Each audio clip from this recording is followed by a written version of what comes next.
আজকের ভিডিওতে আমরা জানতে পারবো বাংলা নাটকের র্যাঙ্কিং টিমের জনপ্রিয় অভিনেতা শাকিব সিদ্দিকীর বাস্তব জীবন সম্পর্কে। অভিনেতার আসল পরিচয় কি, বাস্তবে কোন অভিনেত্রীর ছেলে, দেখলে অবাক হবেন। বিস্তারিত জানতে ভিডিওতে লাইক দিয়ে শেষ পর্যন্ত দেখতে থাকুন।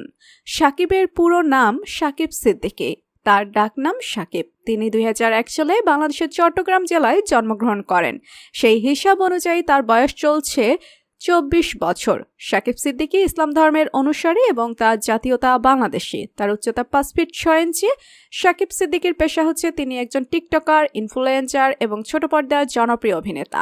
শাকিব সিদ্দিকী বিভিন্ন ভালো ভালো নাটক, সামাজিক কন্টেন্ট ও প্রাঙ্কিং ভিডিওর মাধ্যমে জনপ্রিয়তা অর্জন করেছেন। তিনি তার অসাধারণ অভিনয় দিয়ে লক্ষ লক্ষ মানুষের মনে জায়গা করে নিয়েছেন। তার জনপ্রিয় নাটক স্কুল গ্যাং সিজন 2, শুভ বিবাহ, নাইট ইস পোলাপাইন, আমার তোমাকেই চাই, মনের মতো মন, শুধু তুই আমার মায়ায়, বেঁধে রেখো সহ ইত্যাদি নাটক। অনুমান করা হচ্ছে শাকিব সিদ্দিকী নাটক করে প্রতি মাসে 30 থেকে 40 হাজার টাকা পর্যন্ত ইনকাম করে থাকেন। এছাড়া ইউটিউব, টিকটক ও নানা সোশ্যাল মিডিয়া থেকে 20 থেকে 30 হাজার টাকা ইনকাম করেন। শাকিব সিদ্দিকীর মায়ের সম্পর্কে এখনো পর্যন্ত কোনো সঠিক তথ্য পাওয়া যায়নি। তো বন্ধুরা, শাকিব সিদ্দিকীর অভিনয় আপনাদের কেমন লাগে এবং তার অভিনীত কোন নাটকগুলো আপনারা বেশি পছন্দ করেন লিখে জানিয়ে দিন কমেন্ট করে। পরবর্তী ভিডিও সবার আগে পেতে সাবস্ক্রাইব করুন আমাদের চ্যানেলটি। ধন্যবাদ।